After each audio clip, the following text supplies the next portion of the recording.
Naranasan nyo na po bang pumasok sa isang bagong gawang bahay o kondo o kaya'y umupo sa isang bagong biling sofa na gawa sa pressed wood, huminga ng malalim at makaramdam ng tuwa dahil sa amoy ng bago? Karamihan sa atin ay iniisip na ang amoy na ito ay amoy ng tagumpay, amoy ng karangyaan at bunga ng ating matagal na pag-iipon. Ngunit sa likod ng amoy na nagbibigay sa atin ng kagalakan ay nagtatago ang isa sa mga pinakamapanganib na lason sa hangin sa loob ng ating mga pamamahay. At ang nakakalungkot, karamihan sa mga tao, kahit pa yung mga pinakamaingat sa kanilang kinakain, ay walang kamalay-malay na lumulutang pala ito sa kanilang paligid at tahimik na sumasama sa bawat paghinga ng ating mga lolo-lola magulang at mga apo araw-araw. Ang chemical na ito ay tinatawag na formaldehyde. Magandang araw po sa inyong lahat, mga lolo-lola, tito at tita. Ako po si Dr. Victor Castillo. Sa loob ng maraming taon ko sa propesyong medikal at pagsusuot ng aking puting uniforme, nasaksihan ko ang napakaraming pasyente na ginagawa ang lahat at gumagastos ng malaki para makahanap ng lunas sa kanilang sakit, habang hindi nila namamalayan ang mga tahimik na lason na nasa loob mismo ng kanilang mga sala at kwarto. Sa medisina, madalas nating sabihin na gawing gamot ang iyong pagkain, ngunit ngayong araw gusto kong ibahagi sa inyo ang isang katotohanan na kasing halaga rin nito. Ang hanging nilalanghap natin araw-araw ay may malaking papel sa ating buhay, kasing halaga ng bawat subo natin ng kanin at ulam. Sa artikulong ito, bilang inyong tapat na gabay, dadalhin ko kayo sa pinakaugat ng problemang ito. Aalamin natin kung ano ba talaga ang formaldehyde, kung saang sulok ng ating bahay ito nagtatago, kung ano ang sinasabi ng siyensya tungkol sa paninira nito sa ating mga cells, at ang pinakamahalaga, gagamitin natin ang ating mismong mga pamilyar na pagkain sa hapagkainan para bumuo ng isang matibay na kalasag. Handa na po ba kayo? Magsimula na tayo. Para matalo ang ating kaaway, kailangan muna nating itong makilala. Ang formaldehyde ay isang uri ng gas, madaling mag-apoy, walang kulay at may matapang na amoy. Hindi ito isang bagay na matatagpuan lamang sa malalayong pabrika o sa mga lugar na puro usok. Malawakan itong ginagamit sa halos lahat ng bagay sa ating modernong mundo. Makikita ito sa mga pandikit na ginagamit sa paggawa ng mga pressed wood o MDF boards na ginagawa nating mga cabinet sa kusina, kama, upuan at mesa. Nandyan din ito sa mga pintura sa pader, sa mga kemikal na nag-iwas sa paglukot ng mga bagong damit, sa mga murang shampoo at sabon, at ginagamit din itong formol para mapreserba ang mga bangkay sa mga punerarya o sa mga universidad ng medisina. Kapag ang industriya ay gumagawa ng mga leather bags o sapatos, ginagamitan din ito ng formaldehyde. Halos lahat ng bagong kagamitan na ipinapasok ninyo sa inyong bahay ay may kasamang libreng pabigat na hindi ninyo ginusto ang latak ng formaldehyde. Pero heto ang ikinagulat ng mga siyentipiko. Huwag ninyong isipin na isa itong halimaw na gawa lang ng tao. Ang isang nakakatuwang katotohanan ay ang atin mismong kamangha-manghang katawan ay gumagawa rin ng napakaliit na halaga ng formaldehyde ngayon mismo. Opo, tama ang narinig ninyo.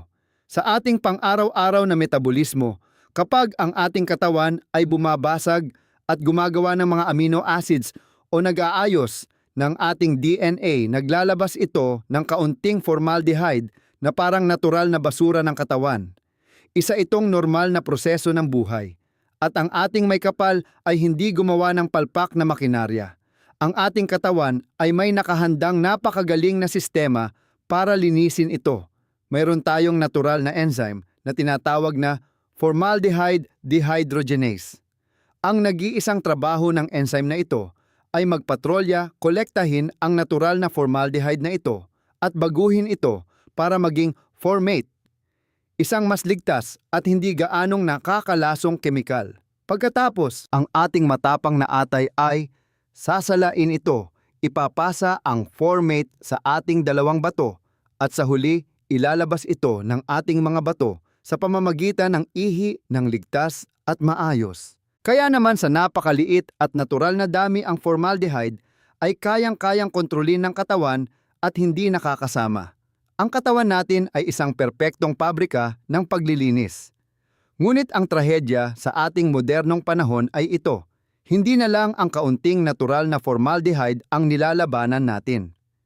Ikinukulong natin ang ating mga sarili sa mga masisikip na bahay, sa mga condo unit na sarado ang pinto at bintana para mag-aircon habang pinalilibutan tayo ng napakaraming kagamitan na patuloy na nagbubuga ng formaldehyde na mas mataas ng ilang beses kaysa sa kayang linisin ng katawan. Kapag nasira ang balanse dyan, nakakatok ang trahedya sa kalusugan. Ang hangganan sa pagitan ng maayos na paggana ng katawan at ang pagbagsak nito ay madalas na nakasalalay sa isang salita, sobra.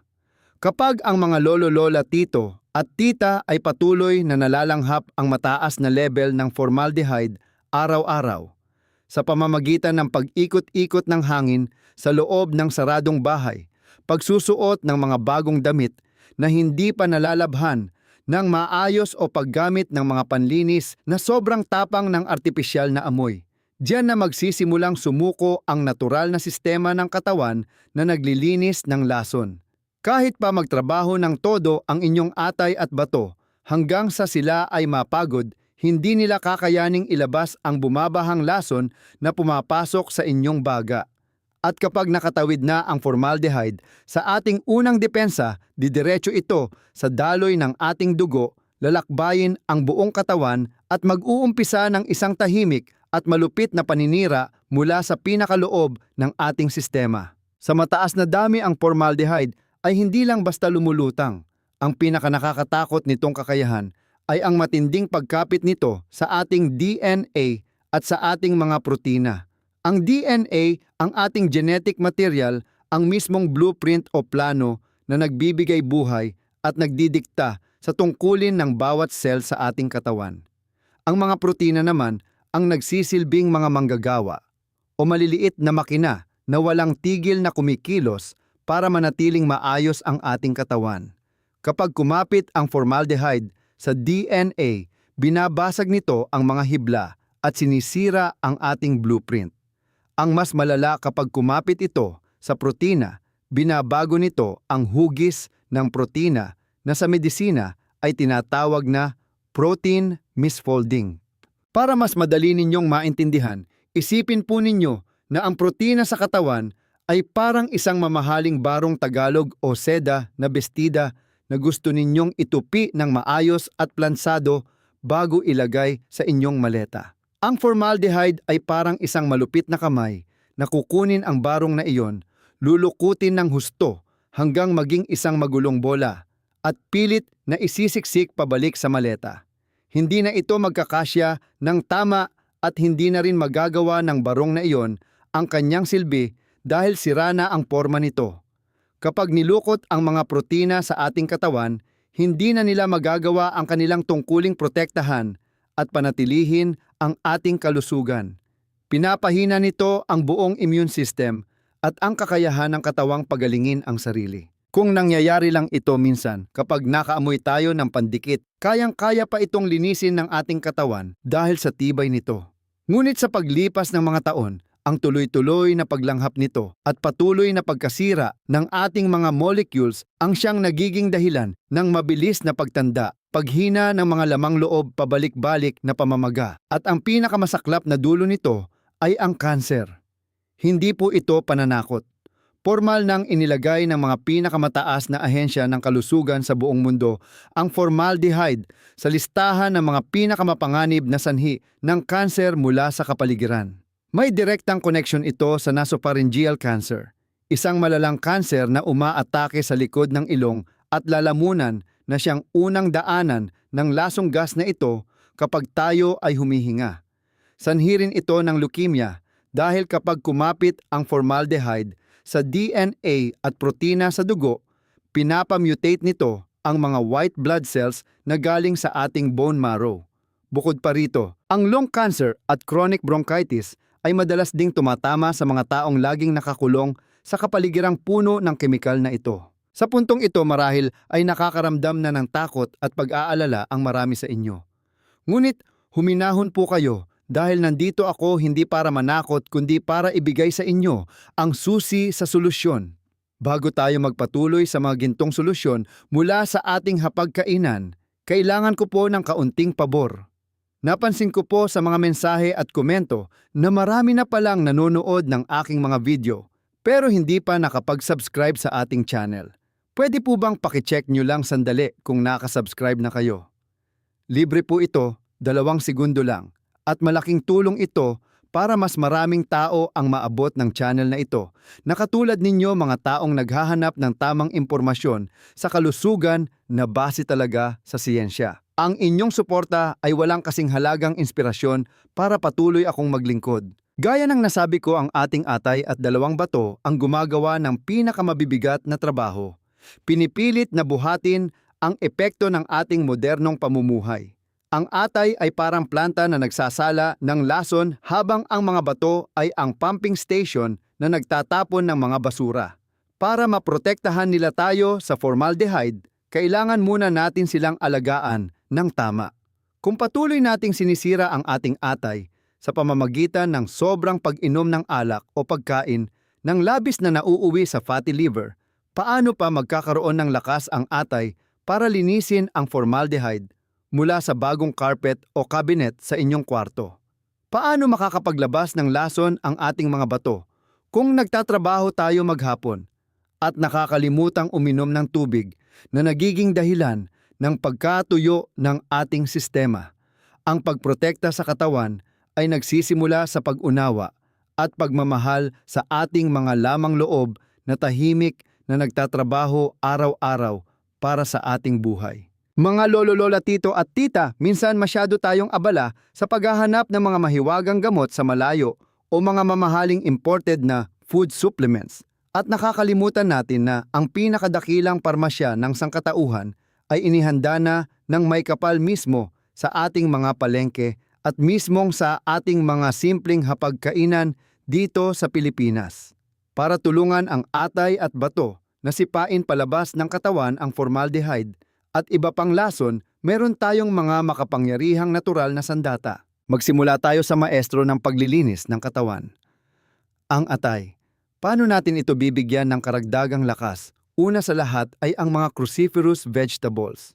Ang isang platong ginisang broccoli na may bawang 1 mangkok ng matamis na sabaw ng repolyo o inilagang kale ay hindi lang masarap na ulam kundi mabisang gamot na naglilinis ng lason.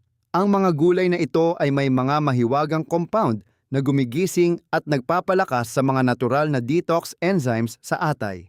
Kapag sumubo kayo ng broccoli sa hapunan, nakakatanggap ng utos ang inyong katawan na bilisan ang paglilinis ng formaldehyde mula sa inyong dugo. Susunod ay ang 2 pampalasa na hinding-hindi nawawala sa kusinang Pilipino: bawang at sibuyas. Kahit pa sa masarap na adobo, sinigang, o simpleng gisa, bawang at sibuyas ang kaluluwa ng ating mga lutuin. Sa pananaw ng medisina, ang bawang at sibuyas ay mga mandirigma na punong-puno ng asupre. Ang asupre ay ang kinakailangang materyales para makagawa ang atay ng isang substansya na tinatawag na glutathione. Tandaan po ninyo, ang pangalang ito, ang glutathione, ang mismong hari ng lahat ng antioxidants sa ating katawan, ang pinakamalakas na walis na tumutulong sa atay na alisin ang lahat ng dumi at lason. Ang pagkain ng maraming bawang at sibuyas ay ang pinakamura at pinaka-epektibong paraan para mag-pump ng glutathione sa inyong katawan. Isa pang regalo ng kalikasan na madalas na rin nating ginagamit ay ang beetroot. Ang gulay na ito na may matingkad na kulay pula ay mayroong natural na compound na tinatawag na betaine. May isang pambihirang kakayahan ang betaine. Tinutulungan nito ang mga cells ng atay na muling mabuo. Alam nyo ba na ang atay ang nag-iisang organo sa katawan na may himalang kakayahang buuin muli ang sarili nito? Kung ang isang tao ay kailangang tanggalan ng 2/3 ng kanyang atay, ang maliit na natitirang 1/3 bahagi, kung aalagaan ng mabuti, ay kayang tumubo muli at ibalik ang orihinal nitong laki at tungkulin sa loob lamang ng 1 hanggang 2 taon. Ang himalang pagtubong muli na iyon ay mas bibilis at lalakas kung madalas tayong magsasama ng beetroot sa ating pagkain, maging sa sabaw, salad o juice. Bukod sa hapagkainan, ang mga inumin ay isa ring kaharian ng mga natural na gamot. Alam ko na marami sa atin ang nakaugalian ng uminom ng mainit na tsaa o green tea tuwing umaga. At ito ay isang napakagandang kaugalian. Ang green tea ay punong-puno ng polyphenols at ang pinakasikat dito ay ang EGCG. Ang EGCG ay hindi lang isang matibay na kalasag laban sa mga sumisira sa ating DNA mula sa formaldehyde, kundi kaya rin nitong direktang makipaglaban. Ang mga polyphenol sa green tea ay literal na hahanapin, dadakmain at papatayin ang mga nakalutang na formaldehyde molecules sa ating katawan. Ang pag-inom ng green tea ay hindi lang nakaka-relax, kundi paraan din natin para linisin ang mga sobrang kemikal sa ating daluyan ng dugo. Paano naman ang ating dalawang bato? Trabaho ng bato na salain ang formate para ilabas ito sa katawan. Ang tanging paraan para magawa ito ng bato ay kung may sapat itong tubig. Tubig-tubig at maraming tubig. Ang tubig ay pinagmumulan ng buhay. Ang bato ay parang mga malalaking irigasyon natin sa mga sakahan sa probinsya. Kapag natuyo ang tubig, maiipon ang burak at mga basura sa iisang lugar. Marami sa atin, lalo na ang mga nakatatanda, ang nakakalimutang uminom ng tubig hanggang sa makaramdam na sila ng matinding uhaw. Kahit hindi tayo pinagpapawisan, ang paghinga, pagkurap ng mata at pagsasalita ay umuubos sa ating hindi nakikitang reserbang tubig. Uminom po tayo ng sapat na malinis na tubig. At kung gusto ninyo ng kape sa umaga, tulad ng kape barako natin, huwag kayong matakot. Ang purong kape ay may chlorogenic acid, isang compound na didiretso sa mga bato at papatayin ang mga pamamaga roon. Maliban na lang kung umiinom kayo ng 10 tasa ng kape, araw-araw na nakaka-dehydrate, ang 1 o 2 tasa ng kape o green tea ay tunay na maaasahang kaibigan ng ating mga bato. Ang pagkain ang mismong parmasya ni Inang Kalikasan kung saan ang lahat ng nutrisyon ay nakaayos ng perpekto para protektahan ang ating buhay. Mga tito at tita, kapag pinag-uusapan ang paglanghap ng mga lasong gas tulad ng formaldehyde, ang karaniwang iniisip natin ay ang baga o daluyan ng ating paghinga ang unang tatamaan. Ngunit bilang doktor na malalim ang pag-aaral sa vascular biology, kailangan kong ibunyag sa inyo ang isang nakakakilabot na katotohanan na minsan ay nakakaligtaan pa ng maraming eksperto sa kalusugan. Ang tahimik na biktima na dumaranas ng pinakamatinding paninira ng formaldehyde ay walang iba kundi ang ating mga ugat ng dugo. Sa loob ng katawan ng bawat matanda ay may napakalaking network ng mga ugat ng dugo, kasama na ang malalaking arteries, veins at bilyon-bilyong maliliit na capillaries na magkakabuhol-buhol. Kung pagdudugtong-dugtungin ang buong sistemang ito, ang haba nito ay aabot sa halos 76,000 kilometro. Sapat na para ikutin ang buong mundo ng mahigit 2.5 beses. Ito ang mismong highway ng buhay na naghahatid ng napakahalagang oxygen at nutrisyon mula sa pagkain para pakainin ang bawat cell at naghahatid din sa ating immune system para magpatrolya sa buong katawan. Ang maninipis na sapin sa loob ng mga ugat na ito ang pinakasensitibo. Kapag nakapasok ang formaldehyde sa dugo, wawasakin nito ang lining ng ating mga ugat na nagiging dahilan ng pagkawala ng pagka-flexible at tibay ng ating sirkulasyon ng dugo. Para patunayan ito, ikukwento ko sa inyo ang isang napakahalagang pag-aaral tulad ng mga nangyayari sa ating mga kilalang universidad ng medisina. Sa isang tanyag na medical school, nag-obserba ang mga mananaliksik sa isang grupo ng 10 babaeng estudyante na mag-uumpisa pa lang sa kanilang anatomy class gamit ang mga bangkay ng tao. Alam ng sino mang nag-aral ng medisina na para mapreserba ang bangkay para mapag-aralan ng mga estudyante, ibinababad ito sa formol.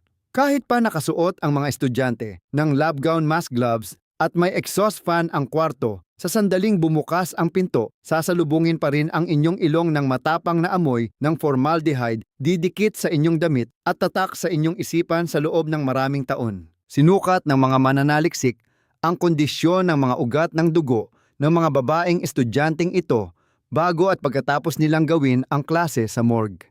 Ang pagsusuri ay nakafocus sa tinatawag na flow-mediated dilation o ang kakayahan ng mga ugat ng dugo na bumuka at magsara ng maayos. Ang resulta ay tunay na nakakagimbal. Sa kaunting oras lamang ng paglanghap ng amoy ng formaldehyde sa loob ng kwartong iyon, ang flexibility ng mga ugat ng dugo ng mga estudyanteng ito ay bumagsak ng 47%. Kasabay nito, biglang tumaas ang naging oxidative stress sa kanilang dugo na direktang nagbanta sa kanilang DNA. Isipin po ninyo ang pagiging flexible ng inyong mga ugat ay nanakaw ng halos kalahati. Kung mangyayari ito sa mga ugat sa inyong utak, bababa ang inyong memorya at linaw ng isip. Kung mangyayari ito sa puso, ang panganib ng heart attack ay napakalapit. Ang mga matitigas na ugat ng dugo ay magpapabagal sa buong metabolismo ng katawan, uubusin ang inyong lakas, at magpapabilis sa inyong pagtanda. At ang nakakatakot, hindi natin kailangang pumasok sa isang morgue para ma-expose dito. Ang paninirahan ng mga lolo at lola natin ng maraming taon sa isang kondo na puro amoy ng pressed wood at kemikal ay lumilikha ng naipong lason na sapat na para patigasin ang mismong mga ugat sa inyong katawan. Ngunit ang may kapal ay laging naglalaan ng paraan para tayo ay makaligtas. Ang lining ng ating mga ugat ng dugo ay may kakayahang kumpunihin at buuin ang sarili nito basta bibigyan natin sila ng tamang materyales. At ang mga materyales na yon ay nakukuha lang sa palengke araw-araw. Tandaan ninyo ang beetroot na nabanggit ko kanina, bukod sa pag-aayos nito sa atay, punong-puno rin ito ng natural na nitrates. Ganoon din ang spinach na paborito natin. Kapag kinain natin ito, gagawin ng katawan ang nitrates bilang nitric oxide, isang gas na nagpapabuka sa ating mga ugat ng dugo, nagbabalik ng elasticity o lambot nito, at gumigising sa mga stem cells mula sa ating bone marrow para ayusin ang mga nasirang ugat na hinati-hati ng formaldehyde. Sunod ay isang pagkain na sigurado akong magpapangiti sa inyo, dark chocolate. Ang dark chocolate na may napakataas na porsyento ng purong kakao ay isang kaban ng yaman para sa polyphenols. Ang mga polyphenol na ito ay may kapangyarihang direktang utusan ang mga stem cells sa ating bone marrow na lumabas at sumama sa daloy ng dugo para palitan at pagalingin ang mga nasirang lining ng ating mga ugat. Piliin po ninyo ang mga tsokolate na may 70% hanggang 80% kakao para sa pinakamagandang epekto. Panghuli, huwag kalimutan ang ugaling kumain ng mga prutas kasama ang balat nito. Ang isang malutong na mansanas, isang sariwang plum o cherry, kapag hinugasang mabuti at kinain, pati ang balat ay magbibigay sa inyo ng tinatawag na ursolic acid. Ang ursolic acid ay kadalasang nasa balat at napatunayan ng mga pag-aaral na direktang pinoprotektahan at pinapagaling nito ang lining ng ating mga ugat ng dugo. Ang gawing gamot ang pagkain ay hindi isang nakakapagod na pabigat, sa halip isa itong sining ng pag-enjoy sa buhay, kung saan ang mga sariwa, masasarap at makukulay na pagkain ay hindi lang nagpapasaya sa ating panlasa, kundi bumubuhay din sa bawat cell ng ating katawan. Ang lahat ng paninira na dala ng mga lason tulad ng formaldehyde, mula sa pagbasag ng DNA, pagbabago ng porma ng protina, hanggang sa pagkalmot sa mga ugat ng dugo, sa dulo hahantong ito sa matinding reaksyon ng ating immune system. Ang pabalik-balik na pamamaga. Ang pamamaga ay parang isang nagbabagang apoy na patuloy na sumusunog sa loob ng ating mga tissue at organs sa paglipas ng mga buwan at taon. Hindi ito lumalabas bilang lagnat para madali nating mapansin, kundi tahimik nitong inuubos ang ating kalusugan na nagiging sanhi ng pananakit ng kasukasuan, labis na pagkapagod at lumilikha ito ng perpektong kapaligiran para dumami at kumalat ang mga cancer cells. Para patayin ang apoy na ito, kailangan nating ipasok sa ating katawan ang malamig na tubig mula sa mga natural na pagkaing anti-inflammatory. Ang mga berries tulad ng strawberry blueberries o raspberries ay laging nangunguna sa listahan dahil sa kanilang anthocyanin, ang sangkap na nagbibigay ng matitingkad nilang kulay at napakalakas na pamatay ng pamamaga. Ang extra virgin olive oil ay punong-puno ng polyphenol na nagpapakalma sa mga nairitang tissue. Dito naman sa Pilipinas, mayroon tayong pamilyar pero napakalakas na natural na gamot, ang luyang dilaw o turmeric.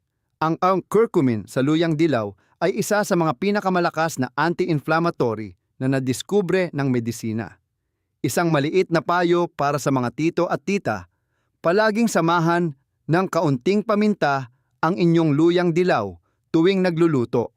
Ang piperine na nasa paminta ay tutulong sa katawan na higupin ang kurkumin na nagiging daan-daang beses na mas epektibo. Bukod pa rito ang mga fatty fish na lumalangoy sa dagat tulad ng salmon, tamban at sardinas ay may dalang napakalaking halaga ng mahalagang omega-3 na nagpoprotekta sa ating mga cell membranes.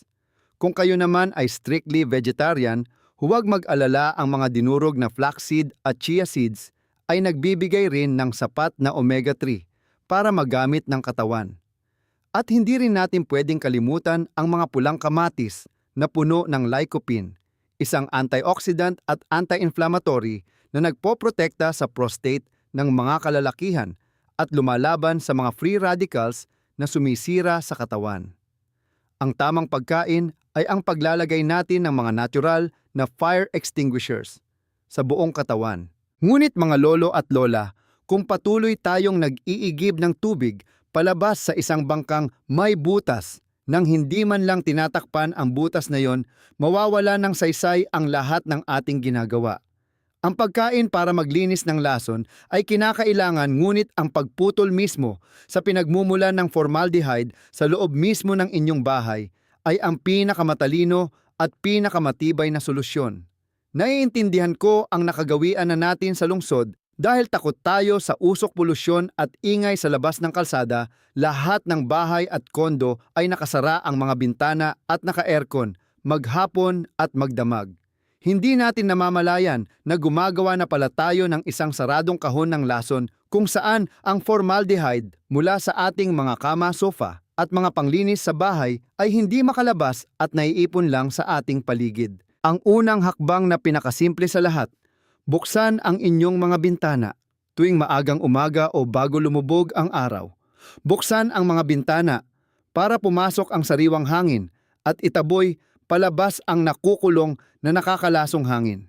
Kapag kayo ay nagluluto o naglilinis ng banyo, buksan ninyo ng malakas ang exhaust fan. Kung may kakayahan po kayo, mamuhunan sa isang air purifier na may PECO technology.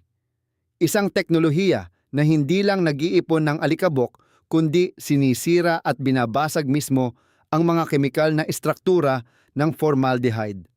Kapag bibili kayo ng mga furniture o muebles, maging matalinong mamimili, piliin ang solid wood kaysa sa mga pressed wood o plywood, o kaya ay hanapin ang may tatak na low VOC. Kapag bibili ng mga bedsheets, kubrekama o kurtina, iwasan ang mga synthetic na tela na may nakabalot na kemikal para hindi nalulukot.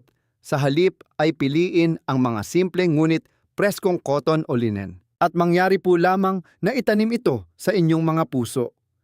Sa loob ng ating bahay, mayroon tayong mga kasamang matatanda, maliliit na bata at apo, at minsan ay mayroon ding mga alagang aso at pusa.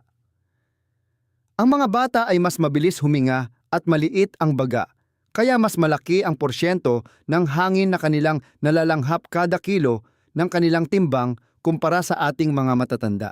Mas mahina pa ang kanilang immune system. Ang ating mga alaga naman ay palaging nasa ibaba, direktang nakadikit sa carpet at sa paanan ng sofa, kung saan pinakamakapal ang naipong mga kemikal.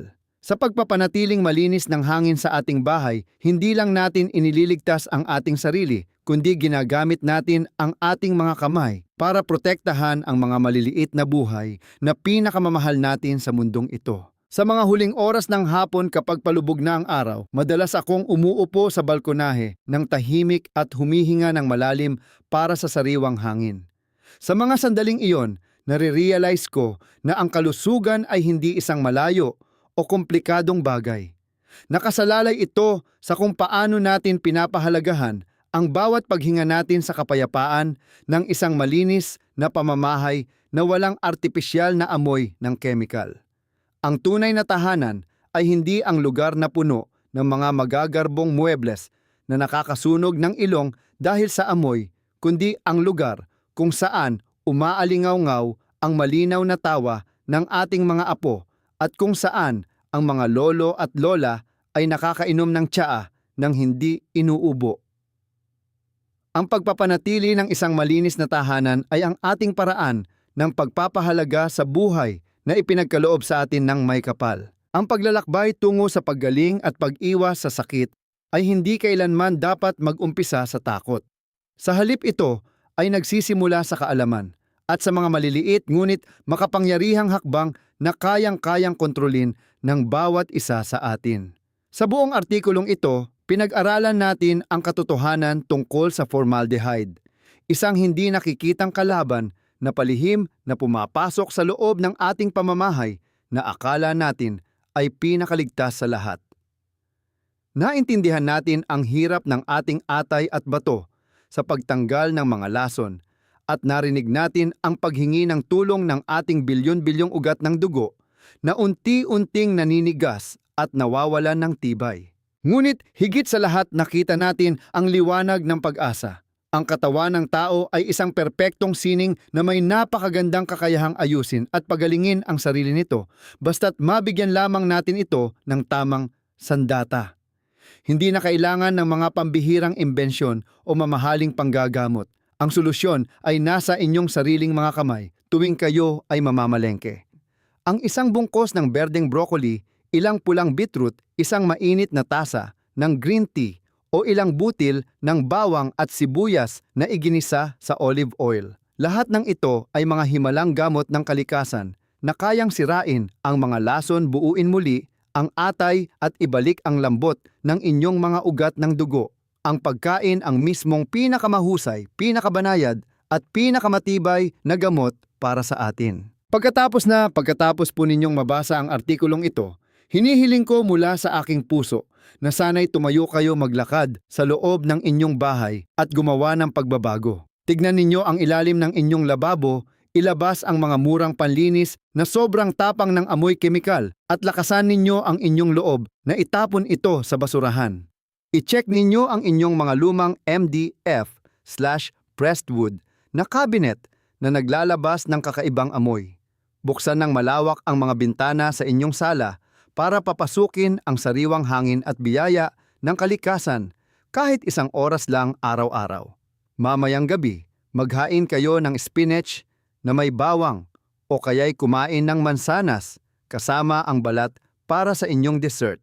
Bawat isang maliit na desisyon na ito, bawat aksyon na akala ninyo ay maliit lang, ay nagiging isang malaking hakbang pataas na lumilikha ng napakatibay na kalasag para sa inyong kalusugan sa mga susunod na dekada. Ang kalusugan ay hindi lang tungkulin ng doktor, ang inyong kalusugan ay nasa sarili ninyong mga kamay, mga tito at tita, lolo at lola. Ang kaalaman ay ang pinakamalakas na bakuna laban sa kahit anong sakit. Sa paglilinis ng inyong kapaligiran, pagkain ng malinis at pag-intindi sa kung paano gumagana ang inyong katawan, nagtatayo kayo ng isang matibay na kastilyo na hindi matitinag ng mga kemikal mula sa mga pabrika. Gintong aral. Ang inyong bahay ay dapat maging santuwaryo ng kalusugan, hindi kulungan ng mga lason. Sa pamamagitan ng pagbubukas ng bintana para sa sariwang hangin at pagpili sa mga natural na pagkain bilang medisina, hindi nyo lang nililinis ang inyong katawan, kundi pinoprotektahan din ninyo ang kinabukasan ng inyong mga pamilya. Kaya ngayon, meron po ba kayong nakitang gamit o kagamitan sa inyong bahay na napagdesisyonan ninyong itapon o palitan agad? Matapos malaman ang katotohanan tungkol sa formaldehyde, mangyari po lamang na mag-iwan kayo ng komento sa ibaba at ibahagi ito sa ating lahat. Lagi ko pong inaabangan na basahin ang inyong mga kwento kung paano ninyo pinoprotektahan ang inyong pamilya. Kung ang artikulong ito ay nagbigay sa inyo ng bagong pananaw at kaalaman tungkol sa inyong pamamahay, kung paano ginagawang gamot ang pagkain at paano ipagtanggol ng katawan ang sarili nito. Paki-share po ito sa inyong mga pamilya at kaibigan.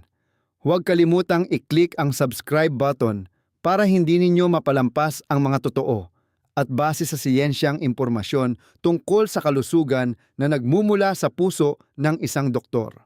Hangad ko para sa ating mga lolo, lola, tito at tita ang isang masaganang kalusugan at isang masayang buhay sa loob ng isang malinis at ligtas na tahanan. Hanggang sa muli nating pagkikita sa mga susunod na programa.